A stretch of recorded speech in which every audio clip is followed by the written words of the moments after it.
তা আমাদের দেশে আমরা কোরআন স্টাডি না করে মনে মনে ভাবতেছি ইসলামটা এরকম সেরকম কলা খাওয়ার মতো। তো আপনার স্বেচ্ছাচারিতা, আপনার আইডিয়া, আপনার ধারণা রাইট হবে না কোরআনে যা আছে তা রাইট হবে? বাস, তাহলে ইবলিস কয়টা কাজ, কয়টা আদেশ অমান্য করেছে? একটা। আর একটা অহংকার করছে, তাহলে কয়টা হলো? দুইটা। আমরা কতগুলো আদেশ অমান্য করি? ইবলিসের চেয়ে কম না বেশি? যদি বেশি করি তাহলে আমরা কি ছোট ইবলিস না বড় ইবলিস? মানে কি হচ্ছে ইবলিসের চেয়ে আরো বেশি ইবলিস। তো ইবলিসের জন্য কি জান্নাত? না। আচ্ছা, তারপরে আদম হাওয়া কি করেছিল? ভুল করেছিল। আদম হাওয়াকে আল্লাহ একটা কাজ করতে বলেছেন যে এখানে থাকো আর ওই গাছটার নিকট যাবে না, লা তাকরাবা হাযিহি শাজারা, এই গাছের নিকট যেও না। এটা ওভারটেক করছে, অমান্য করেছে, করে ওই গাছের নিচে গেছে কিনা? তো যাওয়াতে আল্লাহর আদেশ অমান্য করার কারণে তার পদস্খলন ঘটেছে কিনা? কি পদস্খলন? পোশাক খুলে গেল। তারপরে আল্লাহ তাকে জান্নাত থেকে বের করে দিলেন, দুনিয়াতে পাঠালেন। কিন্তু তারপরেও তাদের জন্য আল্লাহ জাহান্নাম ফরজ করেন নাই, আবশ্যিক করেন নাই। কি করেছেন? সুযোগ দিয়েছেন। কেন সুযোগ দিলেন? তারা বলেছে কলা, তারা দুইজনে বলল, কি বলল? রব্বানা জালামনা আনফুসানা ওয়া ইল্লাম তাগফির লানা ওয়া তারহামনা লানাকুনান্না মিনাল খাসিরিন। তারা দুইজনে অনুতপ্ত হয়েছে, নিজের জীবনে ভুলটা বুঝতে পেরেছে, বড়াই করে নাই, অহংকার করে নাই। আল্লাহর কাছে দোয়া করছে এইভাবে যে রব্বানা, হে আমাদের প্রতিপালক, জালামনা, আমরা জুলুম করেছি, আনফুসানা, আমাদের নিজেদের প্রতি, ওয়া ইল্লাম তাগফির লানা, যদি আপনি আমাদেরকে ক্ষমা না করেন তাহলে আমরা ক্ষতিগ্রস্ত হব। এটা কিসের ভাষা? নমনীয়, নম্রতার ভাষা কিনা? ভুল স্বীকার করেছে কিনা? তো আল্লাহ তখন বললো তাহলে কি করো, পৃথিবীতে যাও, আমি তোমাদের কাছে হেদায়েত পাঠাবো। কি পাঠাবো? হেদায়েত। হেদায়েতের অপর নাম কি? কোরআন। হেদায়েতের অপর নাম কোরআন। বলছে তোমার কাছে কোরআন যাবে, এই কোরআনে যা যা আছে তা তা জেনে বিশ্বাস করবে, মানবে, তাহলে আবার ব্যাক করবে কোথায়? জান্নাতে। তাহলে এই আয়াত থেকে আমরা কি বুঝতে পারলাম, এই ঘটনা থেকে, যে অহংকার করা যাবে না। আমাদের জীবনে জেনে না জেনে, বুঝে না বুঝে অনেক ভুল হয়ে গেছে কিনা, তাহলে আমাদেরকে ধরেন যে একেবারে এই মুহূর্ত থেকে তওবা করতে হবে। ওই কার মতো? আদম এবং হাওয়ার মতো আল্লাহর কাছে বলতে হবে যে আমরা আমাদের জীবনের প্রতি অনেক জুলুম করেছি, আমরা আদেশ অমান্য করেছি, মানে আলটিমেটলি আমার প্রতি জুলুম করেছি। কারণ আমি আমার প্রতি জুলুম করার কারণে তো আমার জাহান্নাম, আল্লাহর কারণে তো নয়। তাহলে আমরা আমাদের প্রতি জুলুম করেছি, হে আল্লাহ আপনি আমাদেরকে ক্ষমা করে দেন, যদি ক্ষমা না করেন তাহলে আমরা ক্ষতিগ্রস্ত হব। এই কথা বলার কারণে তাদের জন্য জান্নাতে যাওয়ার সুযোগ আছে কিনা? আর ইবলিসের আছে? কিয়ামত পর্যন্ত সে ইবলিসগিরি করবে। এখন কি জীবিত না মৃত? তাহলে এখন ওরা কোরআনের বিপক্ষে কথা বলছে না কেউ? সমাজে ইবলিসের পক্ষে কথা বেশি বলে না কম বলে? বেশি বলে। কেন বেশি বলে? কারণটা জানেন? আমাদের কোরআন প্রচারক কে ছিলেন? আমাদের নবী, শেষ নবী, নবী মুহাম্মদ আলাইহিস সালাতু ওয়াস সালাম। সেই রাসূল কি জীবিত আছেন? আমাদের কাছে, আমাদের পাশে কোরআন প্রচার করছেন? আর ইবলিস জীবিত, এখনো কিন্তু কিয়ামত পর্যন্ত থাকবে, অ্যাক্টিভ আছে। কোরআন বিরোধী ভুল প্রচারও নয়, কি আছে? অ্যাক্টিভ। এই কারণে ইবলিসের পক্ষে লোক বেশি। কথা বুঝতে পেরেছেন? এখন আমাদের কাজ কি? আল উলামাউ ওয়ারাসাতুল আম্বিয়া, আলেমরা হলো নবীদের ওয়ারিস। কি লাউ কদু খাওয়ার ওয়ারিস না কোরআন প্রচার প্রতিষ্ঠার ওয়ারিস? কিন্তু আমাদের সমাজে তো লাউ খাওয়ার ওয়ারিস চলতেছে। হ্যাঁ, খেজুর, মিষ্টি ইত্যাদি। আর আল্লাহ বলেছেন যে রাসূল অনুসারী হওয়া মানে রাসূল যে কোরআন এ টু জেড পরিশুদ্ধ এবং পরিপূর্ণভাবে জেনেছেন, বিশ্বাস করেছেন, তা প্রকাশ প্রচার প্রতিষ্ঠা করার জন্য যা যা করা দরকার সবকিছুই করেছেন। তাহলে আমরা যদি রাসূল অনুসারী হই তাহলে আমাদের সবকিছুই করতে হবে, ঠিক কিনা? আলেম যারা, তারা কি নবীদের ওয়ারিস। তাহলে আপনারা কি আলেমের বাইরে না না না কেন বাইরে নন? আমাদের সমাজ আমাদেরকে যে শিক্ষা দিয়েছে সেটা হলো মাদ্রাসায় পড়লে আলেম, আর মাদ্রাসায় না পড়লে আলেম নয়, জালেম না হোক আলেম নয়, এই দাবিটা করে কিনা? এবার বলেন তো, রাসূলের কাছ থেকে এই কোরআন, সম্পূর্ণ কোরআন পরিশুদ্ধ এবং পরিপূর্ণ রূপে সাহাবারা জেনেছেন কিনা, শুনেছেন কিনা, বিশ্বাস করে বাস্তব জীবনে বাস্তবায়ন করেছেন কিনা? তারা কি কোনো বিশ্ববিদ্যালয়ে, কোনো আলিয়া মাদ্রাসায় পড়েছেন? তাহলে কোরআন যিনি জানেন তাকে আলেম বলে। আপনি প্রতিষ্ঠানে জানেন, অনুবাদ পড়ে জানেন, কিভাবে জানবেন? জানেন, যে জানে তাকে কি বলে? আলেম বলে। আর যারা জানে তারাই আল্লাহকে মানে। কারা মানে?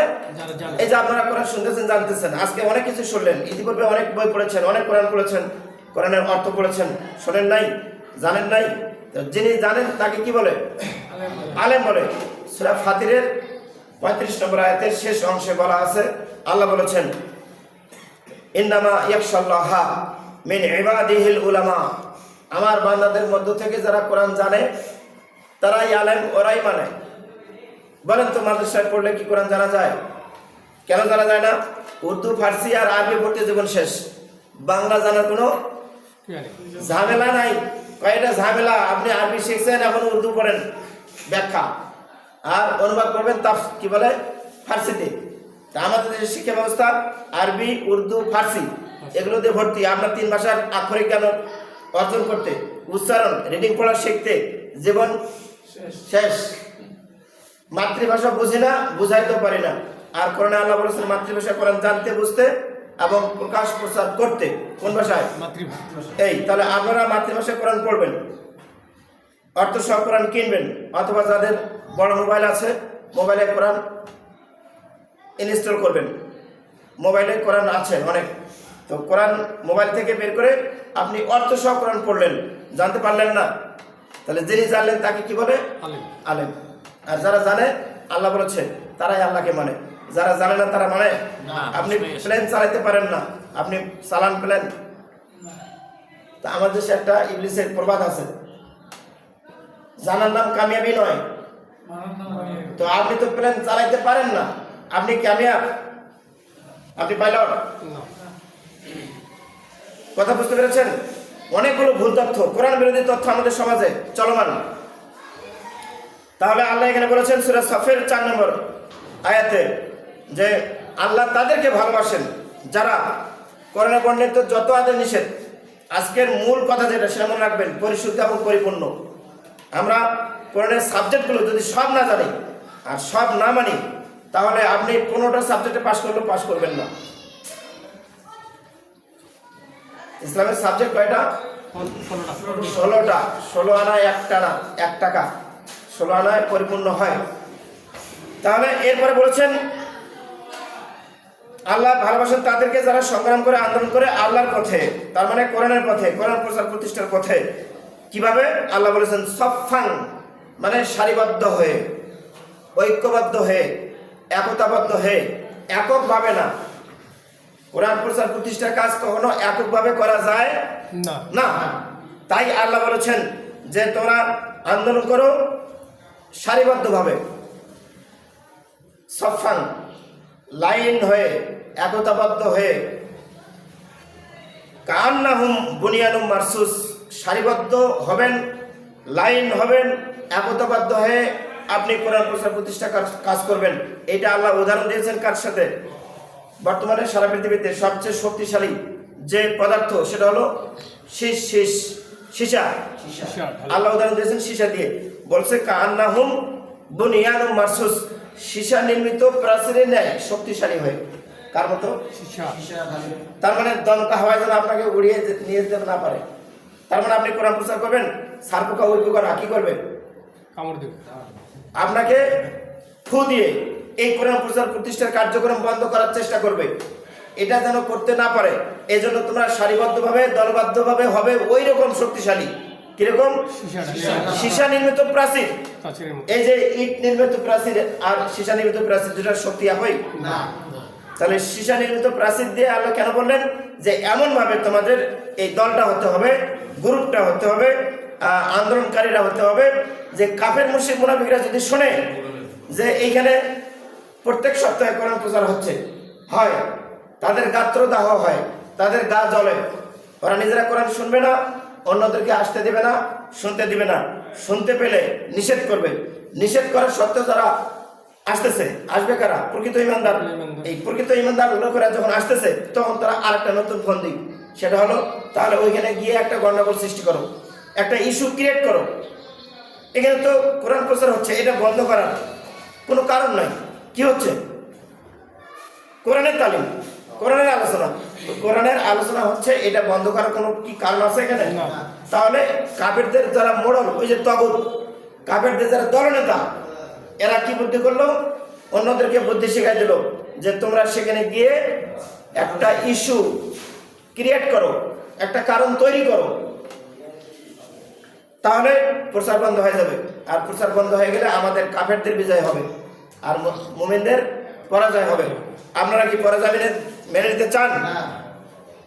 এই যে আপনারা যে এখানে 50-60 জন এভারেজে আসতেছি আমরা, তো এই যে 50-60 জন লোক সপ্তাহে একদিন আমরা কোরআন চর্চা করার জন্য, কোরআনে বলা আছে কোরআন শুনলে ঈমান বৃদ্ধি পায়, কোরআন শুনলে ঈমান বৃদ্ধি পায়। তা আমরা কি চাই না আমাদের ঈমান বৃদ্ধি পাক? তো এটা কাফের মুশরিক মুনাফিকরা তো চায় না। তো তারা এখন ইস্যু তৈরি করতেছে, ইস্যু পাচ্ছে না। অলরেডি আলোচনা সমালোচনা শুরু হয়ে গেছে যে এইখানে যেন কোরআন প্রচার না হয়। তো এই যে যারা কাফের মুশরিক মুনাফিক, এরা 100 জন যদি চেষ্টা করে, আমাদের এখানে 10 জন প্রকৃত মুমিন থাকার কারণে কোরআনের ধারক, কোরআনের বাহক, কোরআন প্রচারকারী, প্রতিষ্ঠাকারীর এই যে আপনার এই লোকগুলো দিয়ে যদি একটা প্রাচীর তৈরি হয়, কোন লোক? ইমানদার লোকদেরকে দিয়ে। আল্লাহ বলছে ওই সকল সীসা নির্মিত প্রাচীরের ন্যায় যারা আন্দোলন করে, সংগ্রাম করে, আল্লাহ বলেছেন আল্লাহ তাদেরকেই ভালোবাসেন, তাদেরকে ভালোবাসেন। এরপরে আয়াত আলোচনার অনেক আছে, টাইম শেষ। তারপর 3টা আয়াত বলতেই হচ্ছে, খুব অনুবাদ বলবো, তাফসীর করব না, আপনারা শুনলে বুঝতে পারবেন। আল্লাহ বলেছেন সূরা সাফ 10 নম্বর আয়াত, ইয়া আইয়ুহাল্লাযিনা আমানু, হে বিশ্বাসীরা, হাল আদুল্লুকুম আলা তিজারাতিন, আমি কি তোমাদেরকে এমন একটা ব্যবসার কথা বলবো না? কে বলছেন? আল্লাহ। আল্লাহ। ব্যবসাটা কি? ব্যবসাটা হলো তুনজিকুম মিন আযাবিন আলিম, এমন একটি ব্যবসা যে ব্যবসাটা করলে তোমরা জাহান্নাম থেকে রক্ষা পাবে। বলেন সুবহানাল্লাহ। আল্লাহ বলেছেন আমি কি তোমাদেরকে, হে ঈমানদার লোকেরা, বিশ্বাসী লোকেরা, আমি কি তোমাদেরকে এমন একটা ব্যবসার সন্ধান দিব না যে ব্যবসার সন্ধান পেয়ে ব্যবসাটা করলে তোমরা জাহান্নামের আগুন থেকে রক্ষা পাবে? সেই ব্যবসাটা কি? আল্লাহ বলেছেন তুমিনুনা বিল্লাহ, তোমরা আল্লাহকে বিশ্বাস করবে। আল্লাহকে ব্যবসা করাই হলো, বিশ্বাস করাই হলো ব্যবসা। তারপর বললেন ওয়া রাসূলিহি, এবং তার রাসূলকে বিশ্বাস করবে। কাকে? যদি তোমরা আল্লাহ এবং আল্লাহর রাসূলকে বিশ্বাস করো, তাহলে তোমাদের শুরু হয়ে গেল ব্যবসা। এরপরে বলেছেন ওয়া তুজাহিদুনা ফি সাবিলিল্লাহ বিআমওয়ালিকুম ওয়া আনফুসিকুম, আল্লাহকে বিশ্বাস করবে, তার রাসূলকে বিশ্বাস করবে, আর তোমাদের অর্থ সম্পদ এবং অর্থ দিয়ে আল্লাহর পথে সংগ্রাম করবে, লড়াই করবে, জিহাদ করবে। ওই যে ওয়া তুজাহিদুনা, কি করবে? জিহাদ করবে, মানে সর্বাত্মক প্রচেষ্টা রাখবে, প্রচেষ্টা করবে। তাহলে কি হবে? জাহান্নাম থেকে বেঁচে থাকার জন্য ব্যবসা শুরু হয়ে গেল। আর এই ব্যবসা করলে কি হবে? আল্লাহ বলেছেন জালিকুম খায়রুল লাকুম ইন কুনতুম তা'লামুন, ওইটাই হলো তোমাদের জন্য কল্যাণ। কোনটা? ওই যে সময় এবং অর্থ দিয়ে কোরআন প্রচার প্রতিষ্ঠার জন্য, জাহান্নাম থেকে বেঁচে থাকার জন্য যে ব্যবসা করা দরকার, এই ব্যবসাটা যদি করো তাহলে আল্লাহ বলছে ওই ব্যবসাটাই তোমাদের জন্য কল্যাণকর। কার কথা? আল্লাহর কথা। এরপরে 12 নম্বর আয়াতে বলেছেন ইয়াগফির লাকুম যুনুবাকুম ওয়া ইউদখিলকুম জান্নাতিন তাজরি মিন তাহতিহাল আনহার ওয়া মাসাকিন তাইয়্যিবাতান ফি জান্নাতি আদনিন যালিকাল ফাওজুল আযীম। আল্লাহ বলেছেন তাহলে এই ব্যবসা যদি আমরা করতে পারি, আল্লাহকে বিশ্বাস, তার রাসূলকে বিশ্বাস, সময় এবং অর্থ দিয়ে আন্দোলন করি, বলছে আল্লাহ এটাই হলো তোমাদের কল্যাণকর ব্যবসা। আর এই ব্যবসা যারা করবে, আল্লাহ বলেছেন ইয়াগফির লাকুম যুনুবাকুম, তাহলে তিনি তোমাদের পাপ সমূহ ক্ষমা করে দিবেন। কে বলেছেন? আল্লাহ। আল্লাহ কি ওয়াদা মিথ্যা বলেন? না।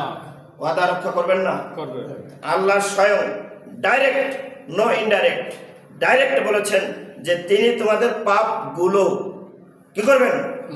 ক্ষমা করবেন। ওয়া ইউদখিলকুম, এবং প্রবেশ করিয়ে দিবেন। কি করে দিবেন? প্রবেশ করিয়ে দিবেন জান্নাতিন তাজরি, ওই জান্নাতের ভিতরে, যে জান্নাতের নিচে চলমান আছে, আবহমান আছে, রানিং আছে অনেকগুলো নদী। অনেকগুলো কি? নহরের বহুবচন আনহার, অনেকগুলো নদী চলমান আছে। আমাসাকিনা তৈয়বাতান ফি জান্নাতি আদনিন, আর ওই বাসস্থানটা, ওই রেসিডেন্সিয়ালটা, ওই আবাসনটা, ওই থাকার স্থানটা হলো আপনার পুত পবিত্র তৈয়বাত। কার কথা? আল্লাহর কথা। তারপরে লাস্টে বলেছেন জালিকাল ফাউজুল আজিম, আর ওইটাই হলো তোমাদের মহা সফলতা। শুধু সফলতা নয়, কি সফলতা? আল্লাহ রাব্বুল আলামিন আমাদেরকে সম্পূর্ণ কোরআন পরিশুদ্ধ এবং পরিপূর্ণভাবে জেনে বিশ্বাস করে আল্লাহ যে ব্যবসার কথা বললেন, এই ব্যবসা করার মধ্য দিয়ে মৃত্যুর পরে যে মহা সফলতার কথা বলেছেন, এই মহা সফলতা অর্জন করার তৌফিক দান করুক। আমার তৌফিক ইল্লা বিল্লাহ। আসসালামু আলাইকুম ওয়া রাহমাতুল্লাহ। ওয়া আলাইকুম আসসালাম ওয়া রাহমাতুল্লাহি ওয়া বারাকাতুহু।